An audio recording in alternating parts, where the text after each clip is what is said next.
Sign this equity surrender agreement right now and get out of my office, Victor, or you leave this building with absolutely nothing, Bradley Thorne shouted, slamming his palm onto the polished mahogany conference desk.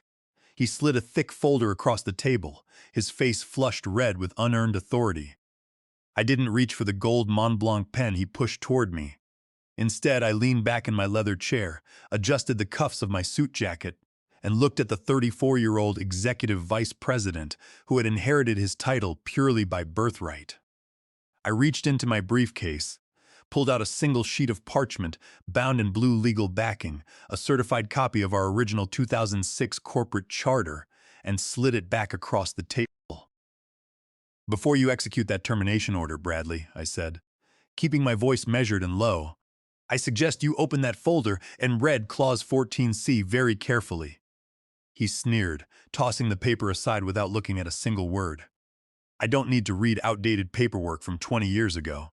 As of 4:59 p.m. today, your services as Chief M&A Strategist are terminated for insubordination. Security is waiting outside." I picked up my briefcase, stood up without a word, and walked toward the glass doors of the boardroom. I didn't argue. I didn't raise my voice. I simply checked my watch. It was Friday afternoon, exactly 1 minute before the financial markets closed, and Bradley Thorne had just set off a financial landmine he had no idea existed. To understand how a 34-year-old heir managed to blow up a $450 million acquisition in less than 10 minutes, you have to go back to 2006. 20 years ago, Apex Capital Group wasn't a powerhouse private equity firm occupying the top 3 floors of a Manhattan skyscraper.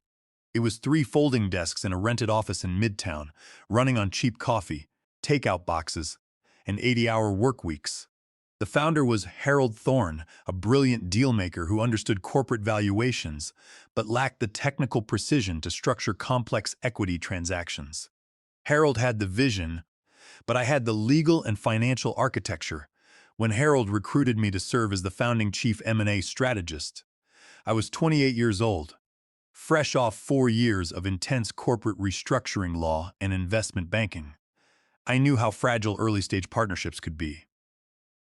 I had seen dozens of brilliant founders get squeezed out of their own companies by predatory venture funds or manipulative board members once the revenue started climbing. So, when we drafted the founding charter for Apex Capital Group in the winter of 2006, I insisted on a dual-class share structure.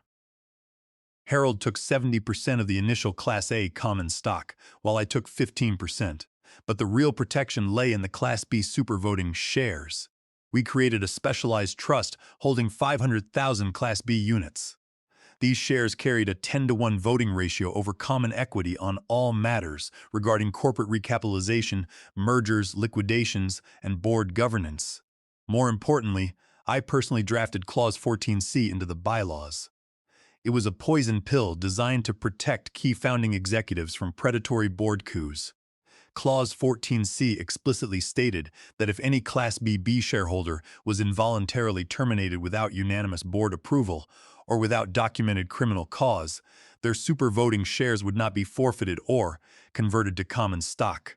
Instead, the termination would trigger an immediate mandatory redemption covenant. The company would be legally obligated to buy out those Class B shares in cash at a 2.5 times valuation multiple within 7 business days. For 18 years, that charter sat undisturbed in a fireproof vault at our legal counsel's office. Under Harold's leadership and my deal execution, Apex Capital Group flourished. We bought distressed manufacturing firms, restructured their debt, optimized their supply chains, and flipped them to global conglomerates. By 2021, our annual recurring revenue crossed $100 million, and our asset portfolio was valued at well over $300 million. For nearly 2 decades, Harold and I worked like clockwork. He handled the high-level investor relationships, and I orchestrated the mechanics of every acquisition, audit, and proxy vote. We survived financial crises, market downturns, and regulatory shifts because our internal governance was airtight. Then, 18 months ago, Harold's health began to fail. At 68 years old, suffering from chronic heart complications, Harold stepped down from day-to-day operations to become non-executive chairman. In his place, the board appointed his son, Bradley Thorne. Bradley was 34, possessed a freshly minted Ivy League MBA, and carried an unshakable belief that his surname made him a genius. He had spent his entire career drifting through middle management positions at boutique consulting firms before his father handed him the executive vice presidencies at Apex. Bradley didn't care about long-term enterprise value or operational integrity. He spoke exclusively in corporate buzzwords: synergy, disruption, aggressive monetization, and exit multiples. From his very first week in office, Bradley viewed me not as the architect who built the company's financial foundation, but as an ancient relic, standing between him and absolute authority. He hated that the board still turned to me during executive sessions. He hated that major institutional investors refused to approve funding capital calls unless my signature was on the prospectus. Most of all, he hated that he couldn't simply override my decisions. The real conflict began 6 months ago when Nexus Holdings, a giant private equity conglomerate, approached Apex Capital with a $450 million buyout proposal. It was the deal of a lifetime, a cash and stock transaction that would yield massive returns for all our early investors and cement Apex Capital's place in Wall Street history. As chief M&A strategist, my job was to lead the due diligence team, structure the closing conditions, and coordinate the proxy solicitation filings required under SEC regulations. Everything was progressing smoothly until 3 weeks ago, when I discovered a hidden rider inserted into the draft recapitalization agreement. The rider had been privately negotiated by Bradley Thorne and Nexus Holdings' legal team behind the board's back. Under the terms of this secret side clause, Bradley had agreed to reclassify the company's equity capital structure immediately prior to closing.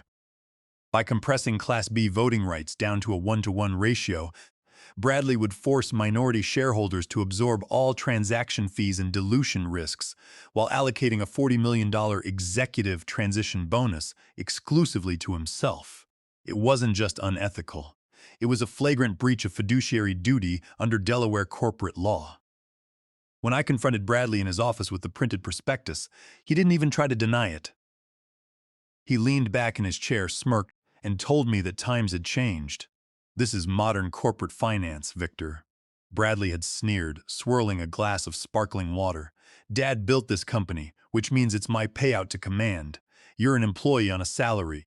You take your standard equity payout and shut your mouth, or I'll find someone else to sign off on the proxy." "You can't execute a proxy vote with an unapproved dilution rider, Bradley," I replied calmly. "The voting trust agreement requires my explicit consent as Class B trustee. If you submit this filing to the SEC without full board disclosure, you are committing federal securities fraud." Bradley's face turned dark. "We'll see about that, old man." Over the next fortnight, Bradley worked behind the scenes to isolate me. He bypassed my office, instructed junior analysts to route deal communications directly to his desk, and scheduled board briefings without notifying me. He believed that by sheer intimidation and executive posture, he could push the $450 million buyout across the finish line before anyone noticed the missing signatures. What he failed to grasp was that in corporate finance, arrogance is no substitute for legal authority. By Thursday morning, exactly 48 hours before the final proxy vote was scheduled to execute the $450 million acquisition by Nexus Holdings, Bradley Thorne made his move. He called an emergency executive board meeting for 3 o'clock on Friday afternoon. Notice of the meeting was sent to all board members and key shareholders, but the agenda was intentionally vague, listed simply as final administrative adjustments and proxy approval. Bradley thought he was being clever. By scheduling the session for late Friday afternoon, he assumed the board members, eager to wrap up the deal before the weekend, would rubber stamp the final prospectus packet without scrutinizing the underlying schedules. At 2:30 p.m., half an hour before the board convened, I walked into Bradley's corner office. He was sitting behind his glass desk, reviewing his opening remarks, surrounded by 3 junior corporate attorneys from an outside firm he had hired behind my back. I placed a formal written memorandum on his desk. "That is a formal notice of legal objection under Delaware General Corporation Law, Section 212, I said calmly. It outlines 3 critical regulatory deficiencies in the current proxy filing. First, the proposed dilution of Class B supervoting shares violates the 2006 charter provisions. Second, the $40 million executive transition bonus has not been disclosed to institutional shareholders as required under SEC Rule 14A9. Third, as Chief M&A Strategist and Voting Trust Trustee, I will not certify this transaction package. Bradley didn't even look at the document. He picked it up with 2 fingers and dropped it directly into the wastebasket beside his desk. Your opinion is noted, Victor, and completely irrelevant, Bradley said, offering a patronizing smile. The legal team sitting right here has already confirmed that executive management has full authority to restructure share classes prior to a liquidity event. We don't need your blessing. You've been dragging your feet on this deal for months because your ancient mindset can't handle $40 million executive payouts. This board is moving forward today with or without you. Then you are moving forward directly into federal litigation and a mandatory transaction halt, I replied. If you present that prospectus to the board in 30 minutes, I will exercise my statutory right as Class B trustee to freeze the proxy solicitation. Bradley's smile vanished, replaced by a flush of dark anger. He stood up, towering over his desk. You think you own this firm, Victor? You think because my father listened to your legal babble for 20 years that you have a say in how this business is run? My father built Apex Capital. My surname is on the front door. You are an employee who has forgotten his place. He motioned to one of his outside counsel, who handed him a thick blue folder. Bradley slammed it onto the desk in front of me. This is your official separation agreement, Bradley announced, raising his voice so the administrative staff outside his glass walls could hear every word. Effective at 4:59 p.m. today, you are terminated for gross insubordination, breach of executive duty, and attempting to sabotage a material corporate transaction. Under corporate policy, your unvested options are canceled, and your Class B shares are converted to non-voting common stock at par value. I looked at the folder, then looked up at Bradley. You don't have the board authority to fire a founding officer without a formal vote, Bradley. I have proxy voting control of my father's 70% majority stake. Bradley sneered, leaning forward, which gives me absolute voting control of the executive committee. I signed the resolution 10 minutes ago as acting CEO. You are done here, Victor. Sign that release form right now, accept the 3-month severance check we're offering as a courtesy, and walk out gracefully. If you refuse, I will have corporate security remove you from the premises in handcuffs for corporate espionage.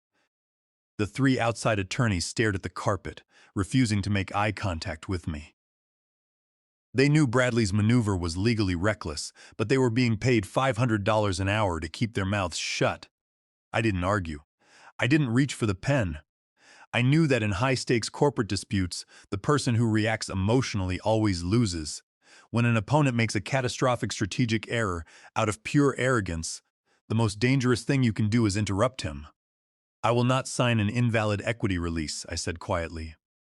Then get out, Bradley barked, his voice echoing through the glass walls. Hand over your keycards, your laptop, and your office access tokens immediately. Security is already in the lobby. 2 corporate security guards stepped into the doorway behind me. Bradley stood with his arms crossed, a look of triumphant satisfaction on his face. He believed he had executed a flawless executive strike, eliminating his toughest critic, clearing the path for his $40 million bonus, and securing total control over Apex Capital Group just hours before the weekend. I unclipped my executive security badge, placed it neatly on his desk next to my corporate phone, and picked up my personal leather briefcase. Understood, Bradley, I said, keeping my tone perfectly neutral. I turned and walked out of the corner office. As I walked down the long carpeted hallway past the rows of cubicles, senior analysts and department heads watched in stunned silence. Many of them had worked with me for over a decade. They knew what I had built. They saw the security guards trailing 3 paces behind me, ensuring I didn't touch a single terminal or copy a single file. At the glass turnstiles of the main lobby, I paused. The rain was pouring heavy against the floor-to-ceiling windows overlooking Midtown Manhattan. The clock on the lobby wall read 4:58 p.m. I turned to the head of security, a veteran officer named Marcus who had worked at Apex for 12 years. Marcus looked deeply uncomfortable, refusing to look me in the eye. "Don't worry about it, Marcus," I said softly, patting his shoulder. "You're just doing your job." "I'm sorry, Mr. Vance," Marcus muttered under his breath. "Mr. Thorne gave explicit orders." "I know," I replied. "Just make sure you log my official departure timestamp as 4:59 p.m. I stepped through the turnstile and walked out into the Friday evening drizzle, carrying 20 years of institutional knowledge and a certified copy of the 2006 founding charter inside my briefcase. Bradley Thorne thought he had just fired an old strategist and saved his $40 million windfall. In reality, by officially terminating my employment at 4:59 p.m. on a Friday afternoon without cause or board ratification, he had just triggered the most catastrophic corporate covenant in the firm's history, and the clock was already ticking. At 5:30 p.m. on Friday evening, 30 minutes after being escorted out of Apex Capital Group, I walked into the law offices of Vance and Associates on Park Avenue, sitting behind a massive oak desk surrounded by leather-bound reporters. Of Delaware corporate law was Oliver Vance, my elder brother, legal counsel, and one of the sharpest corporate litigation attorneys in New York. Oliver had spent 30 years dissecting private equity contracts, hostile takeovers, and shareholder derivative suits. He was the man who had helped me draft the original founding charter for Apex Capital back in 2006. When I placed the termination memo signed by Bradley Thorne onto his desk, Oliver put down his pen, put on his reading glasses, and scanned the document. A slow, knowing smile spread across his face. "He actually did it?" Oliver asked, shaking his head in disbelief. "The kid actually signed an involuntary termination order without board authorization 48 hours before closing." "He didn't just sign it," I replied, sitting down across from him and pouring 2 glasses of sparkling water. "He had security escort me out at 4:59 p.m. and logged the timestamp into the corporate security system. He thinks he just stripped my equity and saved his $40 million transition bonus." Oliver opened a heavy steel filing cabinet behind his desk and pulled out the original 2006 Master Covenant Ledger for Apex Capital Group. He flipped to Section 14, finger tracing down to subsection C. "Let's review the exact arithmetic so we're ready for Monday morning," Oliver said, pulling a yellow legal pad toward him. Under the 2006 charter, Apex Capital issued 500,000 Class B supervoting shares into the Vance Voting Trust. These shares hold a 10-to-1 voting ratio over Class A common equity on all structural recapitalizations, debt issuances, and merger approvals.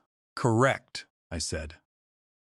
"Which means that on any vote concerning the $450 million Nexus buyout, my voting trust controls exactly 63.8% of the effective proxy voting power.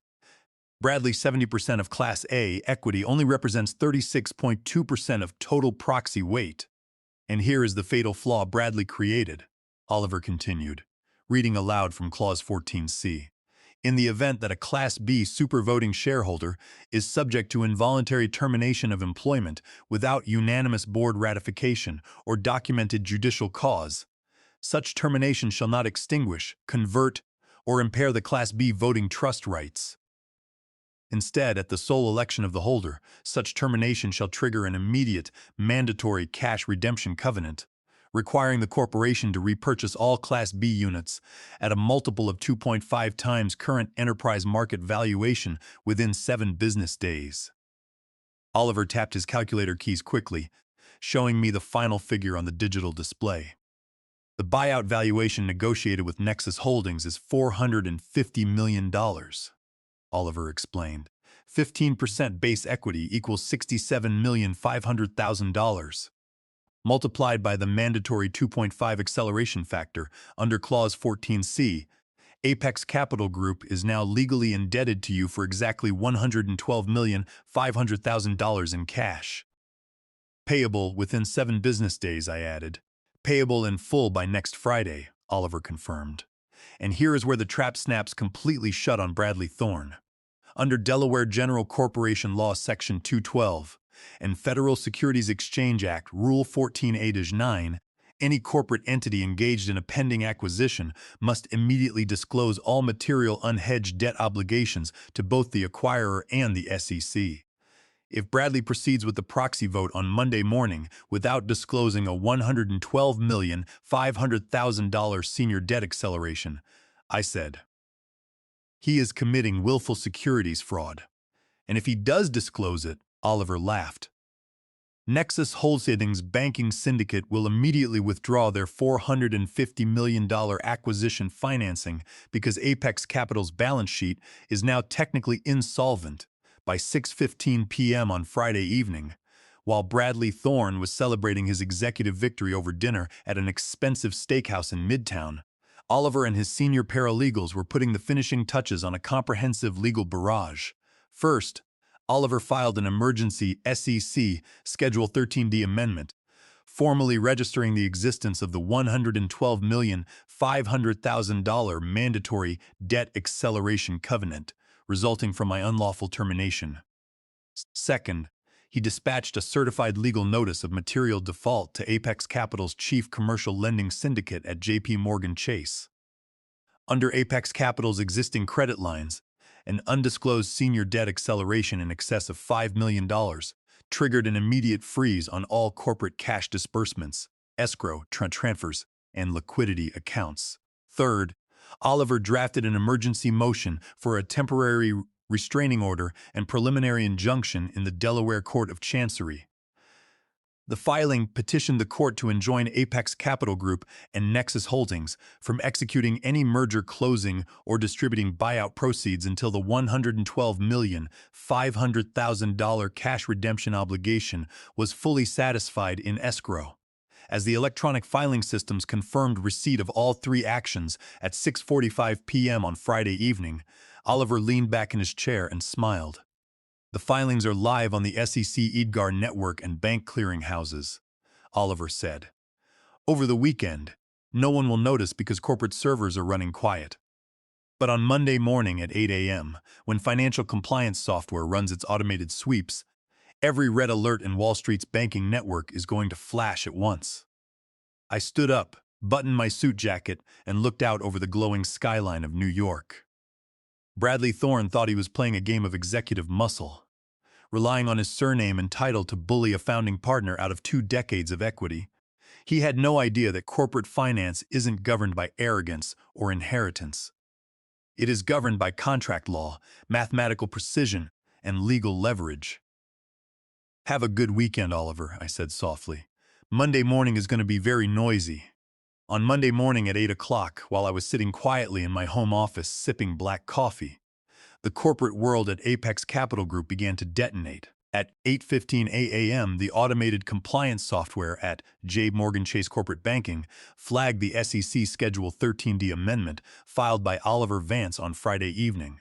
The algorithms immediately identified an unhedged, accelerated senior debt default of $112,500,000 attached to Apex Capital Group.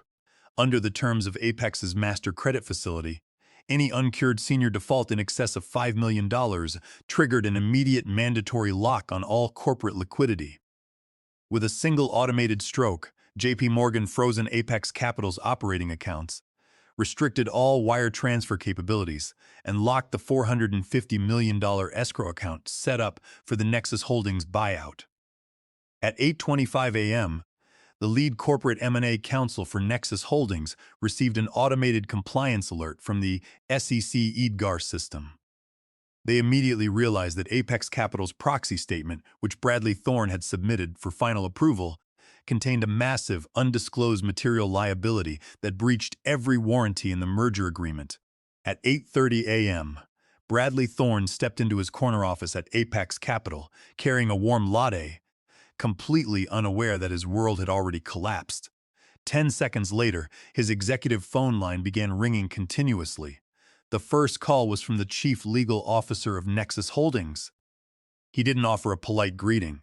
He informed Bradley in cold, furious terms that Nexus Holdings was immediately halting all wire transfers for the $450 million buyout. Furthermore, Nexus was issuing a formal notice of material breach and threatening a $50 million breakup penalty unless Apex Capital cleared the $112,500,000 debt encumbrance within 24 hours. Before Bradley could process what he was hearing, his second line lit up. It was the senior managing director of commercial lending at JP Chase. He informed Bradley that all credit facilities for Apex Capital had been suspended and that all corporate credit cards issued to executive management, including Bradley's personal corporate accounts, were officially canceled effective immediately. By 9 o'clock, absolute chaos had overtaken the top floors of Apex Capital's Midtown skyscraper. Outside legal counsel, department heads, and senior board members swarmed Bradley's corner office. Board members who had spent the weekend planning how to spend their buyout proceeds were now staring at printed copies of SEC Schedule 13D filings, realizing that the company was on the brink of technical insolvency. At 9:15 a.m., my cell phone rang.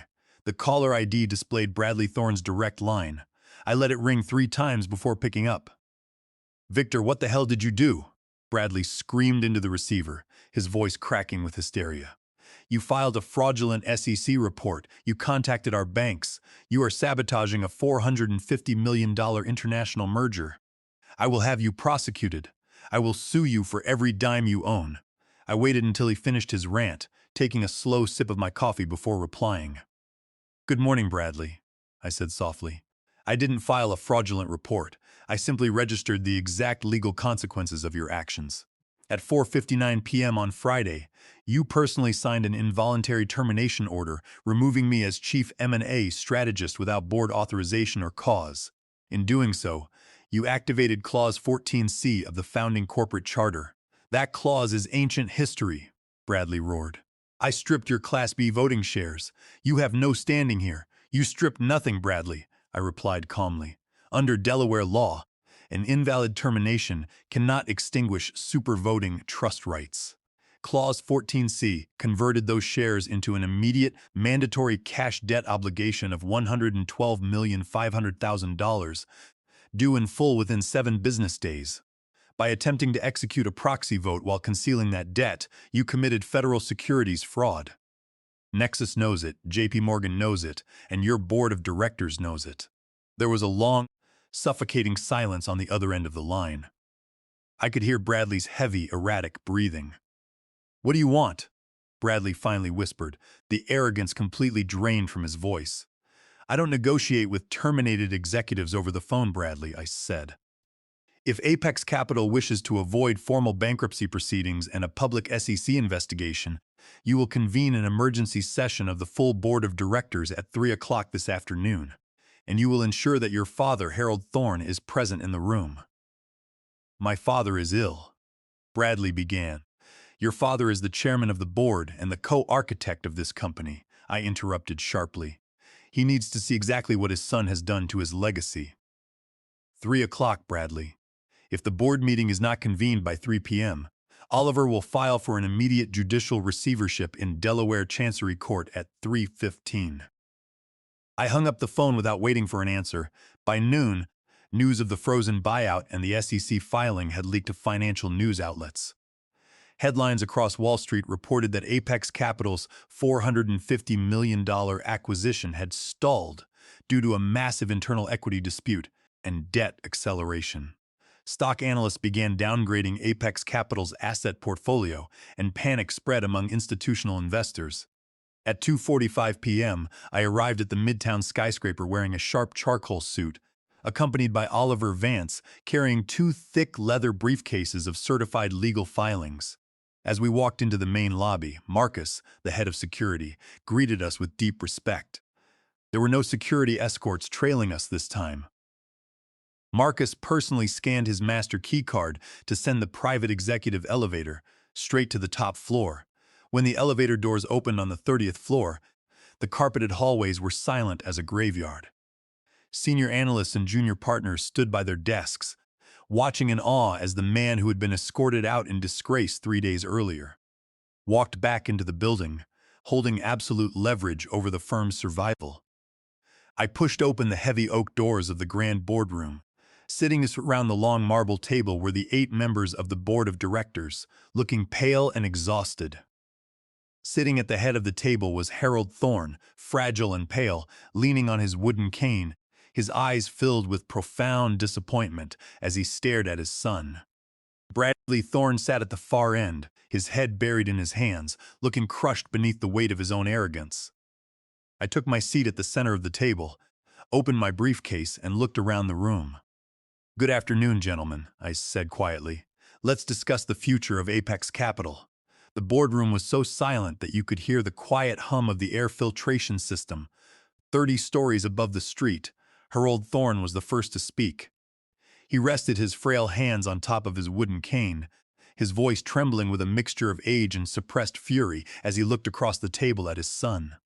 "Bradley," Harold said, his voice echoing in the vast room, "did you sign a secret side letter allocating a $40 million personal bonus to yourself while diluting our founding equity structure?" Bradley opened his mouth to explain, his face pale and blotchy. "Dad, it was an executive compensation restructuring, our legal advisors said. Did you sign an involuntary termination order against Victor Vance without board authorization?" Harold interrupted, his voice cutting through his son's excuses like a razor. Bradley slumped back into his chair, unable to look his father in the eye. I thought he was blocking the deal." Harold closed his eyes for a long moment, drawing a deep, painful breath. When he opened them, he looked at me with profound sorrow. "Victor," Harold said softly, 20 years ago, you and I built this firm on trust, honor, and ironclad contracts. I brought my son into this company hoping he would learn from you. Instead, his greed and arrogance almost destroyed everything we spent a lifetime creating. On behalf of the board and the Thorne family, I apologize." I inclined my head respectfully toward the old founder. "Thank you, Harold. But we have 15 minutes to save this company from total default before the SEC and Delaware courts freeze all assets permanently." Oliver Vance stepped forward, opening his leather briefcase and distributing 8 clean document packets to the members of the board. "Here is the restructuring resolution prepared by Vance and Associates," Oliver announced. "It contains 3 mandatory actions required to clear the SEC filings, restore credit lines with JP Morgan Chase, and allow the $450 million acquisition by Nexus Holdings to proceed smoothly. Read the provisions." "Oliver," Harold instructed. "First," Oliver stated, "the board of directors shall immediately vote to terminate Bradley Thorne for cause due to gross misconduct, breach of fiduciary duty, and unauthorized execution of material corporate liabilities. This termination forfeits all of Bradley's unvested executive stock options, eliminates his severance package, and cancels his $40 million side bonus rider." Bradley gasped, springing out of his chair. "You can't do that. I'm the executive vice president. I own Class A shares." "Sit down, Bradley," Harold commanded sharply, slamming his cane against the carpet. "You are done. Second," Oliver continued, ignoring Bradley's outburst, "the board shall immediately reinstate Victor Vance as chief M&A strategist and appoint him as chief restructuring lead with exclusive proxy authority over the Nexus transaction. Third," Oliver concluded, "in satisfaction of the Clause 14C debt acceleration claim, Apex Capital Group shall execute a modified closing agreement with Nexus Holdings. Upon closing of the $450 million buyout, Victor Vance shall receive his full 15% equity entitlement of $67,500,000 plus an additional $15 million transaction restructuring fee, paid directly out of the corporate escrow funds previously reserved for executive bonuses. Total cash payout to Victor Vance upon closing, $82,500,000. Harold looked around the table at the remaining 7 board members. "All those in favor of the restructuring resolution, raise your hand." Every single hand at the table went up instantly, including Harold Thorne's. "Motion passes unanimously," Harold announced. "Bradley, hand over your keycards and clear out your desk immediately. If you are on these premises after 4 p.m., security will have you arrested for trespassing." Bradley Thorne stood frozen in shock as 2 security guards entered the boardroom and quietly escorted him out of the building. The arrogant heir who had tried to steal $40 million and bully a founding partner out of his life's work walked away with absolutely nothing. His reputation destroyed, his unvested options canceled, and his personal margin debts threatening to force him into personal bankruptcy. Over the next 48 hours under my direction, Apex Capital worked around the clock to execute the restructured deal. J. Morgan Chase released the frozen credit lines the moment the board resolution was filed with the court. Nexus Holdings signed the amended buyout agreement, thrilled to deal with a professional strategist rather than an arrogant heir. On Thursday afternoon at 3 p.m., the $450 million acquisition of Apex Capital Group formally closed. At 4:15 p.m. on Thursday, my personal bank account received a confirmed wire transfer from the settlement escrow agent. $82,500,000 cleared and fully available. I spent my final hour at Apex Capital walking through the quiet halls of the 30th floor. I stopped by Harold Thorne's office to say goodbye. The old founder shook my hand warmly, tears in his eyes, thanking me for saving his legacy from total ruin. When I stepped out of the skyscraper into the crisp Manhattan evening air, the rain had stopped. The clouds had cleared, leaving a brilliant sunset reflecting off the glass towers of Wall Street. I adjusted my coat, picked up my leather briefcase, and began walking down Fifth Avenue. In the end, corporate revenge isn't about shouting matches, backstabbing, or petty drama. It is about precision. It is about knowing the rules of the game better than the arrogant amateur who thinks he owns the field. Bradley Thorne thought his surname made him invincible. He learned the hard way that when you challenge the person who built the system, your arrogance will only accelerate your own downfall. I took a deep breath of the fresh evening air, smiled to myself, and walked into a quiet cafe to start planning my next move.